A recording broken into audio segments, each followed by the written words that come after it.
जैन सर्वांना. आजचं जे लेक्चर आहे ते आहे तलाठी भरती 19 ऑगस्ट 2023 शिफ्ट पहिली. ओके, तर बाकीच्या आपण 17 आणि 18च्या जे 3 शिफ्ट होत्या ते कंप्लीट केलेले आहेत. पूर्ण मिळून 6 लेक्चर कंप्लीट झाले आहेत. हा लेक्चर 7वा आहे. तुम्हाला मी सांगितलं होतं की भाई तुम्ही 6 लेक्चर केल्यानंतर टेस्ट देऊन पहा 19ची. तुम्ही केली आहे का? नाही केली तर असं करू नका. तुम्ही टेस्ट द्या, म्हणजे तुम्हाला कळेल की बाई काही म्हणजे हे आहे का, काय म्हणतात त्याला, प्रोग्रेस आहे का, असं तुम्हाला समजेल. ठीक आहे, चला लेक्चरला स्टार्ट करूया. पहिला प्रश्न पहा. खालीलपैकी कोणत्या संविधानिक सुधारणा अधिनियम मिनी राज्यघटना म्हणून प्रसिद्ध आहे? तर मिनी राज्यघटना म्हणून कोणती आहे असं विचारलेलं आहे. 42nd कॉन्स्टिट्यूशनल अमेंडमेंट जी आहे ती मिनी राज्यघटना आहे. ओके, तर त्यामध्ये काय काय सुधारणा झाल्या होत्या? याला मॅग्ना कार्टा ऑफ इंडिया पण म्हणतात. Magna carta. काय काय सुधारणा झाल्या होत्या? एकतर प्रस्तावनेतील बदल होते, म्हणजे जे प्रियम्बल आहे आम्ही भारताचे लोक, त्यामध्ये बदल होते. कोणते कोणते? SIS लक्षात ठेवायचे, socialist, integrity and secular. Okay, म्हणजेच काय, समाजवादी, सेक्युलर म्हणजे धर्मनिरपेक्ष आणि इंटिग्रिटी म्हणजे एकात्म. ठीक आहे, सो हे बदल झाले होते. अजून बरेच असे बदल झाले होते. त्यामध्ये अजून एक इम्पॉर्टंट म्हणजे पार्ट 4(1) कॉन्स्टिट्यूशनच्या भाग 4 ए. काय आहे भाग 4 आहे? फंडामेंटल ड्युटीज, म्हणजे DPSPच्या नंतर फंडामेंटल ड्युटीज आहे. पार्ट 4(A) मध्ये आर्टिकल 51A जे आहेत ते आहेत, त्यालाच मूलभूत कर्तव्य असं म्हणतात. आपण मूलभूत कर्तव्य जे आहेत ते कुठून अडॉप्ट केलेले आहेत कॉन्स्टिट्यूशनमध्ये, कुठल्या देशातनं? तर ते USSR किंवा रूस किंवा रशिया. ओके, सोव्हिएत युनियन असंही म्हणू शकतो. समजला का? तर हे इम्पॉर्टन्स आहे. इथे थोडंसं दुसरे ऑप्शन पण पाहून घेऊया. 92व्या संविधानिक सुधारणा अधिनियम, यामध्ये बोडो, डोगरी, मैथिली, संथाळी BDSM या भाषा ज्या आहेत त्या ॲड झाल्या होत्या ऑफिशियल लँग्वेजेस म्हणून. ठीक आहे, 8th शेड्यूलमध्ये. अजून 44th कॉन्स्टिट्यूशनल अमेंडमेंट 1978 आणि 42 जे कॉन्स्टिट्यूशन अमेंडमेंट होता 1976मध्ये. कसं लक्षात ठेवायचं आहे? 4+2 6 आणि 44 1978 4+4 8. ओके, तर 44मध्ये मालमत्तेचा अधिकार हे इम्पॉर्टंट होते. ठीक आहे, आणि आणीबाणीचे नियम.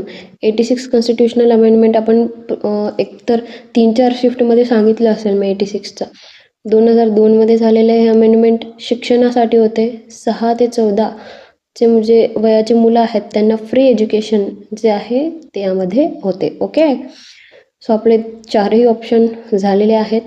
आता नेक्स्ट क्वेश्चनवरती जाऊया. पहा, ज्योतिबा फुले यांनी डॅशमध्ये सत्यशोधक समाजाची स्थापना केली. मी ज्योतिबा फुलेबद्दल सांगते वेळी सांगितलं होतं की त्यांनी 1873मध्ये सत्यशोधक समाजाची स्थापना केली. शेतकऱ्यांचे असोड, ब्राह्मणाचे कसे त्यांचे बुक्स होते हे पण सांगितलेलं आहे मी. ओके, अजून बरंच काय सांगितलेलं आहे मी त्यांच्याबद्दल. ते तुम्ही लेक्चर्स पाहाल त्यावेळेस नोट करून ठेवा आणि रीड करत जा, आणि मगच नेक्स्ट काय म्हणतात शिफ्टमध्ये या. ठीक आहे, नेक्स्ट क्वेश्चनवरती जाऊ. 2011च्या जनगणनेनुसार भारताचा साक्षरता दर किती आहे? तर टोटल मिळून 74.04 हा साक्षरता दर आहे. पुरुष किती? 82.14% आणि फिमेल किती म्हणजे स्त्रिया 65.46%. ओके, आणि महाराष्ट्राचा जर त्यांनी विचारला तर किती? तर महाराष्ट्राचा 36%. 82.36% मेल म्हणजेच पुरुष महाराष्ट्राचे 88.38% आणि फिमेल 75.87%. हा 2011चा जनगणनेनुसार आहे. ठीक आहे, आणि सगळ्यात कमी कुठे आहे साक्षरता दर? ते बिहारमध्ये आहे 61.80%, म्हणजे कमी लिटरसी रेट आहे तिथे. आणि खूप जास्त लिटरसी रेट असं विचारलं तर केरला येईल, खूप जास्त आहे 94.04. ओके, सो नेक्स्ट क्वेश्चनवरती जाऊया. केरलाचं मी सांगितलं होतं तुम्हाला.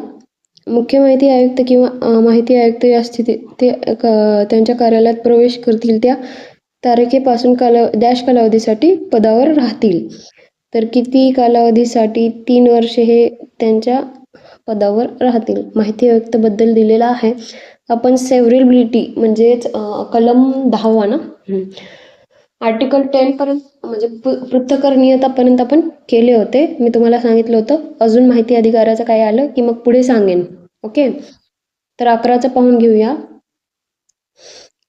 11मध्ये येणार थर्ड पार्टी. डायरेक्ट नाव पाठ करून ठेवा आहे थर्ड पार्टी. 11 तुम्हाला जास्त त्याबद्दल विचारणार नाहीत. 12मध्ये केंद्रीय माहिती आयोग स्थापना, CIC. ठीक आहे, केंद्रीय माहिती आयोग स्थापना येणार इथे 12मध्ये. 13मध्ये काय येणार? केंद्रीय माहिती जे आहेत त्यांच्या सेवा किंवा अटी, म्हणजे त्यांच्या सेवा अटी ते किती काय म्हणतात, रेजिग्नेशन वगैरे सर्व ते रेजिग्नेशन कोणाला देतात? आपले काय म्हणतात, प्रेसिडेंट, राष्ट्रपतींना देतात. ओके, तर 13मध्ये ते येणार अटी आणि सेवा. 14 मध्ये येणार त्यांना पदावर दूर करणे किंवा जसं महाभियोग असतो तो महाभियोग वगैरे नाही, त्यांना सस्पेंड वगैरे टाईप ते 14मध्ये येणार. ठीक आहे, 15मध्ये आता तो केंद्रीयमध्ये होता. 12, 13, 14. ठीक आहे, 12, 13, 14 हे केंद्राचा होता. 15, 16, 17 हे राज्याचा असेल. ठीक आहे, SIC राज्य माहिती आयोगची स्थापना झाली 15मध्ये. 16मध्ये तेच नियम अटी. ठीक आहे, त्यांचे परत त्यांचे रेजिग्नेशन वगैरे. आणि 17मध्ये त्यांना दूर करणे. ठीक आहे, त्यांना काढून टाकणे. 18मध्ये काय येईल? तर 18मध्ये आयोगाचे अधिकार आणि त्यांचे कायदे वगैरे सांगण्यात येतील. ओके, 19मध्ये अपील कसा करायचा, कुठे करायचा, का कोणाशी करायचा. 20मध्ये काय येईल? 20मध्ये येईल पेनल्टी. तर सपोज आपल्याला एक आपण साधारण व्यक्ती आहेत आणि आपण साधारण व्यक्ती आहेत आणि गेलो की भाई मला इन्फॉर्मेशन पाहिजे की माझ्या घराच्या समोरून रोड जाणार की नाही. तुम्ही 19 अनुसार अपील केलात. नाही 19 अनुसार अपील नाही येणार. हे तर लेटर वेगळं काय म्हणतात, अर्ज पद्धत वेगळी, ते 6मध्ये येणार. आर्टिकल 6 नुसार तुम्ही अर्ज पद्धत केलात की यार आमच्या घरासमोरून रोड जातो की नाही मला माहिती पाहिजे, पण तो जो समोरचा अधिकारी आहे तो बोलेल मी नाही सांगणार, तर तुम्ही अपील करू शकता की त्यांनी अर्धवट सांगितलं की जाणार नाही, कुठंपर्यंत जाणार आहे हे नाही सांगितलं. हालाकी तुम्ही 6मध्ये आर्टिकल 6मध्ये दिलं होतं की मला कुठंपर्यंत जाणार आहे, किती आहे ते वगैरे. मग अपील होतं त्याच्या विरुद्ध. मग आर्टिकल 20 नुसार त्या स्पेसिफिक अधिकाऱ्याला पेनल्टी लागू शकते. तर पेनल्टी किती असू शकते? तर रोजचे 250 रुपये त्याला पेनल्टी लागू शकते आणि मॅक्झिमम 25,000 ही पेनल्टी त्याशी लागू शकते. ठीक आहे, सो हे एक इम्पॉर्टंट आहे, हे लक्षात ठेवा. रोजचे 250 हे पण इम्पॉर्टंट आहे, येऊन गेलेला आहे प्रश्न म्हणून सांगत आहे. तर पेनल्टीज झाला 20 आर्टिकलनुसार. 21 आर्टिकल काय म्हणतो? संरक्षण. लक्षात ठेवा, सद्भावनेने केलेले संरक्षण. ठीक आहे, 22 ओव्हर रायडिंग हा शब्द लक्षात ठेवायचा आहे. ओव्हर रायडिंग जसं तुम्हाला सांगितलेलं आहे की 10व्या आर्टिकलमध्ये सेव्हियर ॲबिलिटी और पृथक्करणीयता हे लक्षात ठेवायचे ना. तर 22मध्ये काय लक्षात ठेवायचं? Over riding effect. ओके, 23मध्ये न्यायालयाचे काय म्हणतात, बॅन वगैरे, न्यायालयाचे प्रबंध. ओके, न्यायालय प्रबंध हे 23मध्ये येणार. 24मध्ये काय येणार? 24मध्ये येणार विशिष्ट संस्थाची सवलत, म्हणजे विशिष्ट संस्थांना सवलत वगैरे असा एक मुद्दा लक्षात ठेवा 24मध्ये. 25मध्ये 25 निरीक्षण आणि प्रतिवेदन हे येऊन गेलेलं आहे प्रश्न 25चा. ठीक आहे, 25 निरीक्षण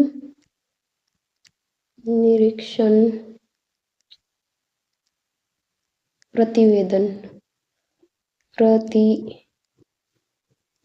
ओके, 26मध्ये काय येईल? समुचित शासनाचे, एक सेकंड घेऊन देत आहे, समुचित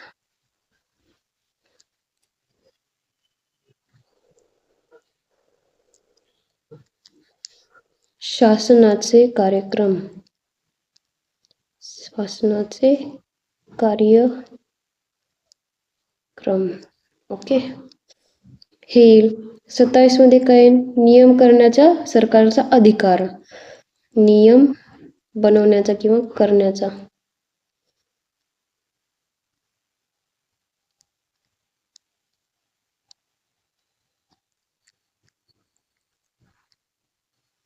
सरकारचा अधिकार. ओके. हे 27चा झाला. 28चा काय येईल? सक्षम लक्षात ठेवा. सक्षम अधिकाऱ्यांचा अधिकार. अधिकाऱ्यांचा अधिकार जो आहे तो 28 मध्ये येईल. ओके. 29 मध्ये नियम संसदेसमोर ठेवणे हे 29 मध्ये येणार. 30 मध्ये अडचणी दूर करण्याचा जो काही अधिकार आहे त्यात. आणि 31 मध्ये रिपील म्हणजेच निरसन. ओके. 30-31 आपले इथे टोटल 1 ते 31 आर्टिकल कंप्लीट झालेले आहेत. माहिती आयोगाबद्दल भरपूर माहिती मिळालेली आहे. RTI ॲक्ट 2005 मध्ये असतो. सगळं आपण इथे कंप्लीट केलेलं आहे. माहिती काय म्हणतात RTI 2005 वरच्या प्रश्नावरती. ठीक आहे. सो 3 वर्ष वगैरे येत आहे हे लक्षात ठेवा. ओके. नेक्स्ट क्वेश्चन वरती जाऊ. खालीलपैकी कोणती विधाने बरोबर आहेत? बरोबर विधाने. ऑगस्ट 1920 मध्ये गांधीजींनी असहकार चळवळ सुरू केली आणि त्या काळात 5 विद्यापीठांची स्थापना झाली. ओके. मानू चालू. गुजरात विद्यापीठ हे गांधीजींचे 18 ऑक्टोबर 1920 रोजी स्थापन केलेले असून ते त्या विद्यापीठांपैकी एक होते. मला वाटतं अशा टाईपचे आता म्हणजे इतकं डीप काय विचारायची गरज आहे ना त्यांना, पण इतकं डीप डेट्स वगैरे अशा टाईपचे क्वेश्चन सोडलेले बरे. A and B दोन्ही इथे बरोबर आहे. ओके. सो नेक्स्ट क्वेश्चनवरती जाऊ. गांधीजीबद्दल सांगितलेलं आहे मी बरंच काही. रिव्हिजन करा. खालीलपैकी कोणते एक सिस्टीम सॉफ्टवेअर नाही? हाय लेवलचे कॉम्प्युटरवरती क्वेश्चन्स येत आहेत TCSला. म्हणजे सध्याचे तर नाही, सध्या मला तर आढळून नाही आलं की भाई TCSमध्ये कॉम्प्युटरचे क्वेश्चन्स येत आहेत. पण आले तरी सध्या पाहायला लागेल की अशीच उंची आहे का TCSची एवढं लेवलचे. जर असेल तर आपण काय करूया, वन शॉट घेऊया. व्हाय वन शॉट म्हणजे आता मलाही हे बेसिकपासून पाहायला लागेल की नेमकं काय सीन आहे कम्प्युटरचं मी काही वाचत नाही. ठीक आहे. सो कम्प्युटर आपण असं वेगळंच घेऊया. ओके. इथे आहे पहा, खालीलपैकी कोणते एक सिस्टीम सॉफ्टवेअर नाही असं त्यांनी विचारलेलं आहे. उत्तर पण आहे वर्ड प्रोसेसर हे सिस्टीम सॉफ्टवेअर नाही. आणि बाकी सिस्टीम सॉफ्टवेअर आहेत. Operating system, linkers, device drive वगैरे सिस्टीम सॉफ्टवेअर आहेत. नेक्स्ट क्वेश्चनवरती जाऊया. आम्लधर्मी वातावरणात साखरेला द्रवणांकाच्या वर उष्णता दिल्यावर तयार होणारे उत्पन्न कोणते आहे? तर शर्करा रंजक आहे हे. कॅरामेल माहिती आहे का? कॅरामेल हेच तो सीन आहे कॅरामेलचा. म्हणजे खूप असं आता इथे एक आहे आपला कढई आणि त्या कढईला आपण हीट देत असेल, त्यामध्ये साखर असेल तर ती साखर घोळून अगोदर त्याचं पाणी होईल. पाणी होतं ती खूप अशी काय म्हणतात कॅरेमेल टाईप होईल. खीरमध्ये वगैरे टाकतात ना, तुम्ही जर पाहत असाल ते शॉर्ट्स स्वयंपाकाचे तर त्यामध्ये दाखवतात एकदम अशी ब्राऊन कलरची होते. तेच काय होतं त्यालाच काय म्हणतात शर्करा रंजक. ओके. माल्टोज तर एक साखरेचा प्रकार आहे. सेल्युलोज जे आहे हे वनस्पतीशी संबंधित आहेत. सेल्युलोज आणि शिष्ट म्हणजेच काय स्टार्च, वनस्पतीशी संबंधित आहे हे दोन्ही. ठीक आहे. नेक्स्ट क्वेश्चन वरती जाऊया. मानवी शरीरात सामान्यतः कोणता घटक संचयित केला जात नाही? तर ॲमिनो ॲसिड हा संचयित केला जात नाही. ॲमिनो ॲसिड जे आहे ते प्रोटीनमध्ये असतात आणि त्यांच्यासाठी असं स्पेसिफिक साठवणी ठिकाण नसतं. ठीक आहे, कशामध्ये असतात? प्रोटीनमध्ये. लक्षात ठेवा. फॅट्स जे आहे ते फॅट्सना आपण मेद म्हणतो आणि मेद आणि लिपिड्स जे आहेत ना ते ॲडिपोज टिश्यूमध्ये असतात. टिश्यूच्या प्रकारात असतात ॲडिपोज टिश्यू. ठीक आहे. कार्बोहायड्रेट्स कर्बोदके जे आहेत ते ग्लायकोजनच्या स्वरूपात लिव्हर आणि स्नायूमध्ये दिसतात आपल्याला. ठीक आहे, मसल्समध्ये असतात ते लिव्हर आणि काय मसल्समध्ये. ओके. यकृत म्हणजे काय? लिव्हर. आता लिव्हर जे आहे त्यात इन्सुलिनचा प्रकार आढळतो. तो कशाशी संबंधित आहे? डायबिटीसशी संबंधित आहे. डायबिटीस कुठे आपल्याला पाहायला मिळेल? लिव्हरमध्ये. हे पण प्रश्न येऊ शकतो, हे लक्षात ठेवा. ओके. नेक्स्ट क्वेश्चनवरती जाऊ. खालीलपैकी कोणती वनस्पती भारतात मुबलक प्रमाणात आढळते आणि तिचं उच्च प्रतिजैविक आणि जंतुनाशक गुणधर्मासाठी ओळखली जाते? तर ती आहे कडुनिंब. खूप जास्त प्रमाणात आढळते आपल्या भारतामध्ये. ठीक आहे. त्याच्यामध्ये काय असतं? एक ॲझॅरडिकॅन्टिन. ओके, ॲझॅरडिकॅटिन नावाचा एक घटक असतो त्यामध्ये जो जंतुनाश करतो. ओके. कचनार, सागवान, साल, नॉट सो इम्पॉर्टंट. ठीक. नेक्स्ट क्वेश्चनवरती जाऊ. 10वा. माहितीचा अधिकार अधिनियम 2005च्या कोणत्या कलमात केंद्रीय माहिती आयोगाच्या घटनेबाबत उल्लेख आहे? तर कलम 12मध्ये आत्ताच बोलले मी, CIC केंद्रीय माहिती आयोग घटनेबाबत. 13 काय आहे? त्यांच्या सेवा आणि अटी. 14 काय आहेत? त्यांचे त्यांना काढून टाकणे पदावरून. ओके. 11 तुम्ही मला सांगायचं आहे, 14 तुम्ही मला सांगायचं आहे, 13 तुम्ही मला सांगायचं आहे. आत्ताच सांगितलंय मी. नेक्स्ट क्वेश्चनवरती जाऊ. खालीलपैकी कोणत्या वर्षी राजा राम मोहन रॉय यांनी वेदांत हा ग्रंथ प्रकाशित केला? तर 1815मध्ये त्यांनी वेदांत हा ग्रंथ प्रकाशित केला आहे. त्याला वेदांत सार पण, पेन का चलत नाहीये, वेदांत सार पण बोलतात. ठीक आहे. आणि वेदांत ग्रंथ हा 1815मध्ये. जर वेदांत विद्यालय का काहीतरी होतं ते वेदांत कॉलेज, तो जर विचारला ना 1825मध्ये येणार, 1825. ओके. तर आता इथे राजाराम मोहन रॉयचं नाव आलेलं आहे, तर त्यांच्याबद्दल आपण थोडीशी माहिती घेऊया. भारतीय प्रबोधनाचे जनक म्हणतात. Renaissance, father of Indian renaissance म्हणजेच नवचैतन्य. त्यांनी असं भारताच्या जे रूढी होत्या, सतीप्रथा वगैरे, त्या रूढी त्यांना मान्य होत्या आणि त्यांनी त्यासाठी कार्य केलेले आहेत. नवचैतन्य म्हणून त्यांना मग फादर म्हटण्यात आले. त्यांचा जन्म केव्हा झाला होता? 1772मध्ये. ओके. तर हा क्वेश्चन पण याच शिफ्टमध्ये विचारलेला आहे म्हणून सांगत आहे आत्ताच. आत्मीय सभा हे त्यांचे बुक्स होते, बुक्स म्हणत आहे, सभा होते. आत्मीय सभा ब्राह्मो समाजा टाईप केव्हा स्थापन केली होती? त्यांनी ब्राह्मो समाजाच्या अगोदर स्थापन केली होती, याच काळात, वेदांत ग्रंथाच्याच काळात. ठीक आहे. आणि ब्राह्मो समाज 1828मध्ये त्यांनी स्थापन केलेली आहे. कुठे? बेंगॉलमध्ये. सतीप्रथेचं विचारलं तर त्यांनी लॉर्ड बेंटिक सोबत सतीप्रथा कायमची बंद केली. सतीप्रथा काय होती? सतीप्रथा म्हणजे आता एक मुलगी आहे, तिचा नवरा, डेथ झाली त्या नवऱ्याची, तर त्याच्या अग्नीवरती जाऊन त्या सतीला बसायला लागत होतं. ती जिवंत स्वतःला जाळून घ्यायची. ही त्यावेळेसची प्रथा होती आणि ती प्रथा 1829मध्ये बंद करण्यात आली. ओके. सोबत कोणासोबत? विलियम बेंटिक सोबत. त्यांचे न्यूजपेपर एक लक्षात ठेवा, संवाद कौमुदी, मिरत उल अखबार आणि तुहफत उल मुवाहिद्दीन. यासाठी एक ट्रिक बनवलेली आहे मी. कौमुदीने अखबारात दिनचर्या वाचली. अखबारात म्हणजे काय? अखबार म्हणजेच न्यूजपेपर. कौमुदीने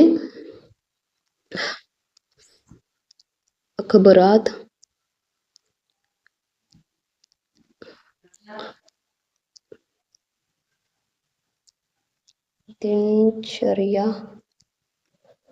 दिनचर्या काय होतं? मुहाउद्दीन वाचली. तर कौमुदी, ठीक आहे. कौमुदी ही एक संवाद कौमुदी नावाची न्यूजपेपर. अखबारात मीरत उल अखबार, तुफत उल मुवाहिद्दीन, दिनचर्या, दिन. ओके. तर हे त्यांचे न्यूजपेपर होते. परत त्यांनी हिंदू कॉलेजची स्थापना केली होती 1817 कुठे? कोलकाता येथे. कोणासोबत? डेव्हिड हेअर सोबत. हिंदू कॉलेज 1817 कोलकाता. कोणासोबत? डेव्हिड हेअर सोबत. हेअर हिंदू असं लक्षात ठेवू शकतो. HH, ठीक आहे. वेदांत कॉलेज आत्ताच बोलले 1825 त्यांनी वेदांत ग्रंथ आणि वेदांत ग्रंथ किंवा सार 1815 ओके. आणि जन्म केव्हा झाला होता? 1772 नेक्स्ट क्वेश्चनवरती जाऊया आता. कायदेशीर संरक्षण आणि महिलांच्या कायदेशीर हिताचे संरक्षण करण्यासाठी खालीलपैकी कोणत्या राज्याच्या महिला आयोगाने 2022 विशेष रथयात्रा आयोजित केली होती? करंट क्वेश्चन आहे. छत्तीसगड इथे उत्तर आहे. नेक्स्ट क्वेश्चनवरती जाऊया. खालीलपैकी कोणत्या अधिनियम 1976 पूर्वी अस्पृश्यता अधिनियम म्हणून ओळखला जात होता? तर नागरी हक्क संरक्षण अधिनियम. असे प्रश्न माहीत असेल तरच टिक करत जा. इथे काय होऊ शकतं? एक कन्फ्युजन होऊ शकतं. हां, इथे राष्ट्रीय सन्मान अपमान आणि नागरी हक्क संरक्षण मध्ये, ठीक आहे. त्यामुळे असे जर प्रश्न माहीत असतील तरच मग टिक करायचं आहे. तर नष्ट ह्या कोणत्या आर्टिकलमध्ये येतं? आर्टिकल 17 येतं, ठीक आहे. आणि नष्ट काय म्हणतात 1976 आणलेली आहे ना यांनी. या अगोदर केव्हा होती? 1955 ओके. सो हे इतकं इम्पॉर्टंट आहे, लक्षात ठेवा. अगोदर होते 1955 नंतर 1976 चेंज झालं ना नागरी हक्क संरक्षण अधिनियम. नेक्स्ट क्वेश्चन, हा करंटचा क्वेश्चन आहे, ठीक आहे.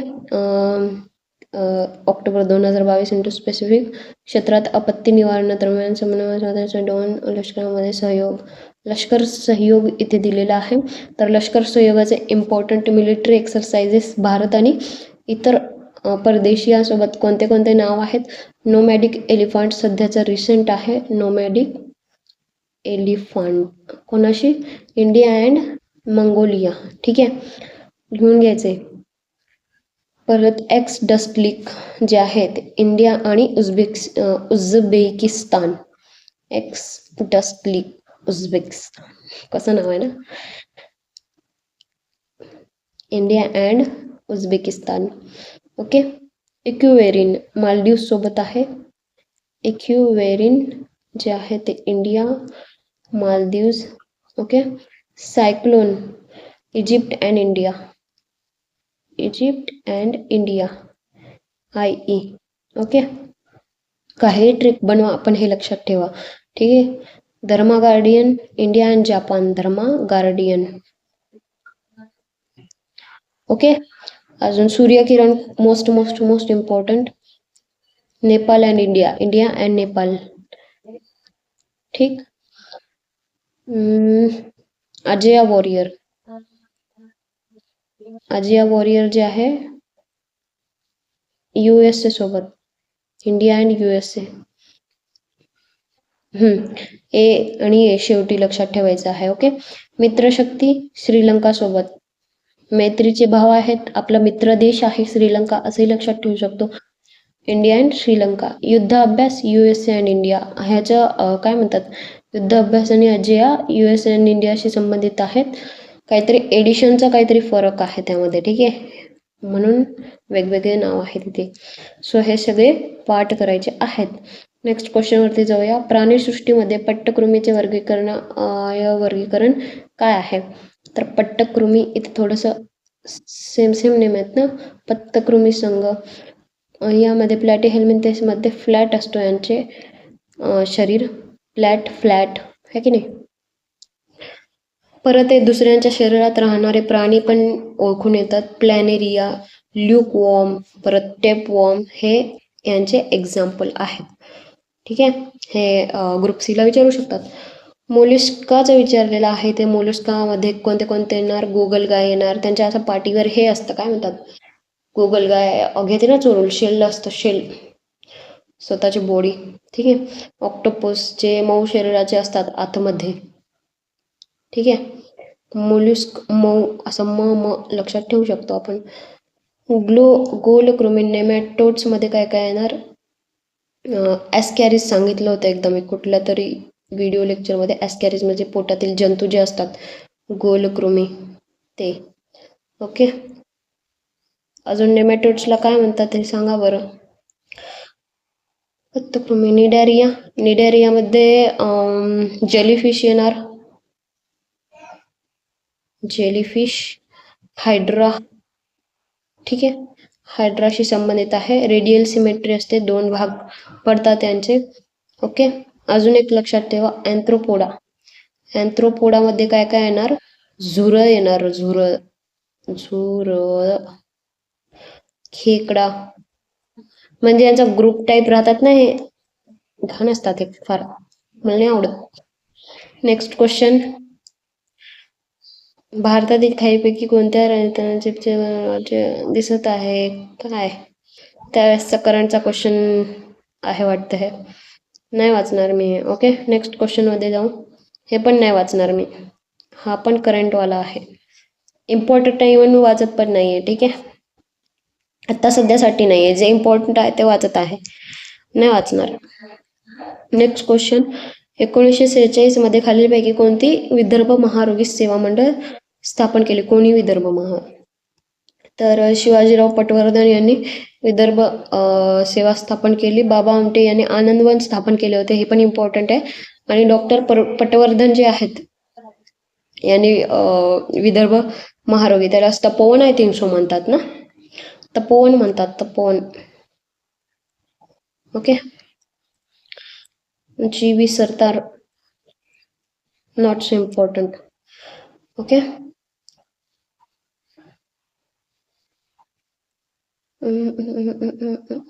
नेक्स्ट क्वेश्चनवरती जाऊ. खालील समाजसुधारकांपैकी कोणास सार्वजनिक काका म्हणून ओळखले जाते, तर ग.वा. जोशी यांना सार्वजनिक काका म्हणून ओळखले जाते. ओके, आणि गोखले यांना काय म्हणतात जरा सांगा बरं. गोखले, आगरकरांबद्दल हे सांगितलेलं आहे मी बऱ्याच वेळा की रक लक्षात ठेवायचं. सुधारक नावाचा न्यूजपेपर आहे, यांच्याबद्दल तेच जरा जास्त विचारतात, ठीक आहे. सुधारक, रक. लहुजी साळवे हे एक कुस्ती पटू होते. Okay, not so important Lahuji Salve बद्दल. अजून काय, यांना सार्वजनिक काका तर म्हणत होते, आणि यांनी सार्वजनिक सभा पण सुरू केली होती. केव्हा सुरू केली होती, 1870 मध्ये, सार्वजनिक सभा. ओके, सो नेक्स्ट क्वेश्चन वरती जाऊ. जरा फास्ट झालं का आजचं लेक्चर, काही कुछ नाही होता यार, म्हणजे आता बऱ्यापैकी भरपूर असं झालेलं आहे ना गोष्टी, मागेच ऑप्शनमध्ये सांगितलेलं, त्यामुळे फास्ट होत असेल आता लेक्चर.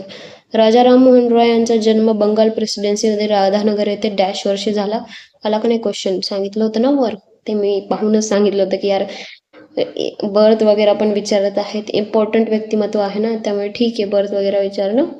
ओके, सो हे लक्षात ठेवायचं आहे. नेक्स्ट क्वेश्चनवरती जाऊ.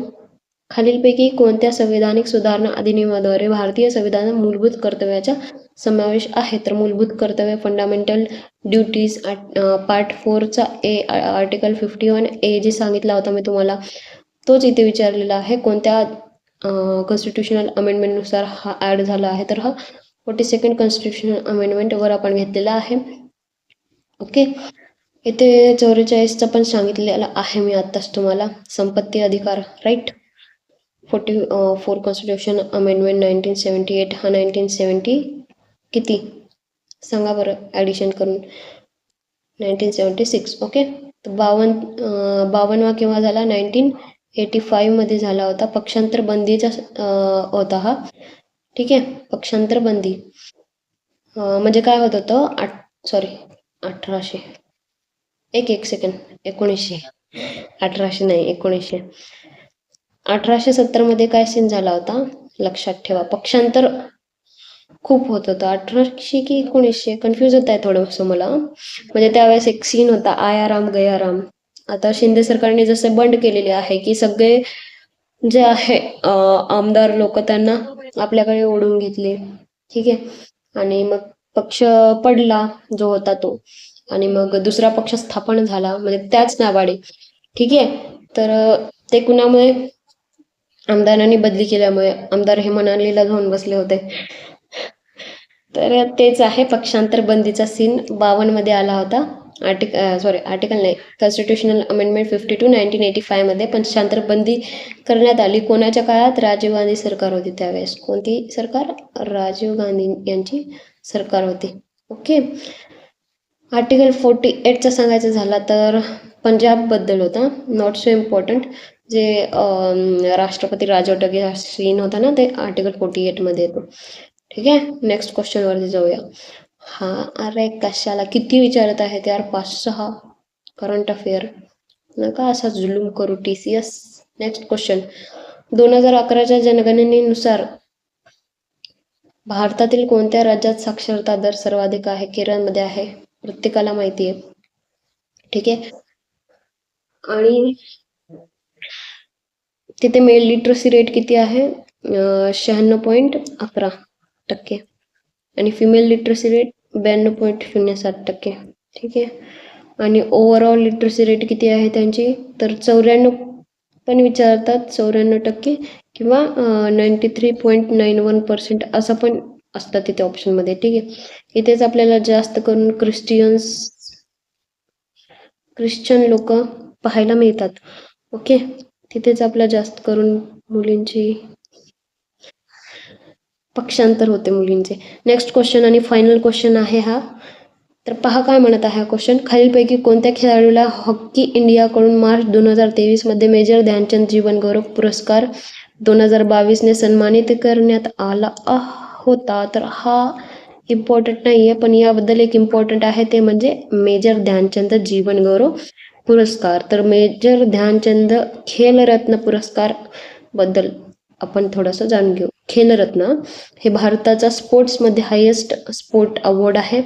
2024 मध्ये कोणाला भेटला होता? 2025 तर अजून आला नाही. 24 मध्ये कोणाला भेटला ह्या अगोदर एक लक्षात ठेवा.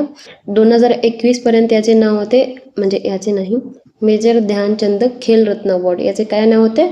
राजीव गांधी खेलरत्न अवॉर्ड होते. आणि 2021 नंतर मेजर ध्यानचंद करण्यात आले. 2024 मध्ये कोण कोण याचे काय म्हणतात रेसिपियंट आहेत? तर गुकेश, जे चेसमध्ये मास्टर आहेत, खूप भारी खेळतात ते चेस. गुकेश डी. हरमनप्रीत सिंग हॉकीमध्ये, सिंग जरासा हॉकीमध्येच येतात ना. Praveen Kumar para athletics, Praveen Kumar para athletics PP लक्षात ठेवू शकतो. मनू भाकर हे शूटिंगचे आहे. कोण नाही ओळखत मनू भाकरला, छान प्लेअर आहे. ठीक आहे. तर हे आहेत अवॉर्ड. आणि द्रोणाचार्य अवॉर्ड जे आहे, द्रोणाचार्य नाव कसला भारी ठेवले ना, द्रोणाचार्य अवॉर्ड. हे जे कोचेस असतात, त्यांना शिकवणारे असतात ना, त्यांना मिळतो हे अवॉर्ड. कोणाला कोणाला मिळालेले आहेत? तर सुभाष राणा, DD दीपाली देशपांडे आणि SS संदीप सागवान. ठीक आहे. जो मेजर ध्यानचंद खेलरत्न अवॉर्ड आहे, फर्स्ट रेसिपियंट कोण आहे त्याचा? फर्स्ट कोणी जिंकलेला आहे? तर विश्वनाथ आनंद, असं लक्षात ठेवू शकतो. विश्वनाथ आनंद झाला, पहिल्याच अवॉर्डमध्ये आनंद झाला. ठीक आहे. सो इथे आपले सर्व क्वेश्चन्स कंप्लीट झालेले आहेत. कसं वाटलं तुम्हाला आजचा लेक्चर? मला कमेंटमध्ये नक्कीच सांगा. ठीक आहे. आणि अभ्यास करत चला. एक दुःखाची गोष्ट म्हणजे अजितदादा पवार यांच्या डेथ झाली आहे प्लेन क्रॅशमध्ये. थोडंसं काय लक्ष लागलं नसेल कोणाचंच अभ्यासामध्ये. It's okay. एक दिवस काही नाही, थोडंसं एक दिवस निवांत बसा, त्यांच्या आत्म्याला शांती भेटो. ठीक असो, अभ्यासावर फोकस करा, इम्पॉर्टंट आहे. ओके. नेक्स्ट टॉपिक नेक्स्ट लेक्चरमध्ये भेटूया.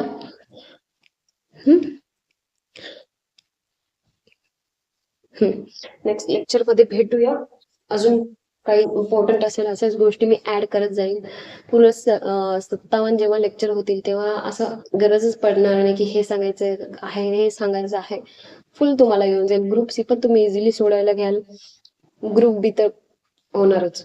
ठीक आहे. थोडंसं यावर्षी हार्ड आलेला पेपर, पण गेल्या वर्षीपर्यंतचे पेपर पाहिले आहेत ना, तर याच नुसार होते. ओके. काय माहित आता पुढच्या वर्षी चेंज करतील, खूपच हार्ड आहे लेवल किंवा लेंदी आहे लेवल ते कमी करतील. ओके, सो लेक्चर कंटिन्यू करा आणि पाहत चला, शेअर करत चला. ठीक आहे, भेटूया उद्याच्या लेक्चरमध्ये. जय हिंद.